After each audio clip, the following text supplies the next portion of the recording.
আমি ইন্তেকালের পূর্বে আমাকে পুড়িয়ে দেবে, পুড়িয়ে আমার ছাইটাকে তিন ভাগে তিন ভাগ করবে, এক ভাগ গভীর সমুদ্রে ছড়িয়ে দেবে, আর এক ভাগ গভীর জঙ্গলের মাঝখানে দিয়ে আসবে, দিয়ে আসার পরে আর এক ভাগ উঁচু পাহাড়ের উপরে ছড়িয়ে।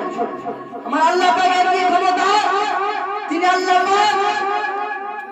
পাক হাওয়া তুই ছাইটাকে এক জায়গায় করে মানুষ রূপে করে সাথে সাথে মানুষ রূপে পরিণত হয়ে গেল।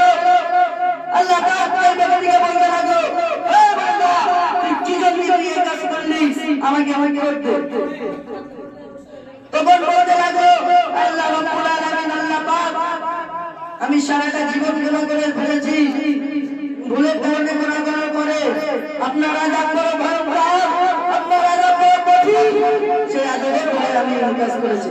আল্লাহ পাক বলে, হে বান্দা, তুই যদি আমাকে ভয় করিস, আমি এই ভয় করে বলে বলে আল্লাহ আমি তোকে মাফ করে দেব, বলে সুবহানাল্লাহ। এই বলে আমার সংক্ষিপ্ত বক্তব্য এদিক ওদিক। আসসালামু আলাইকুম।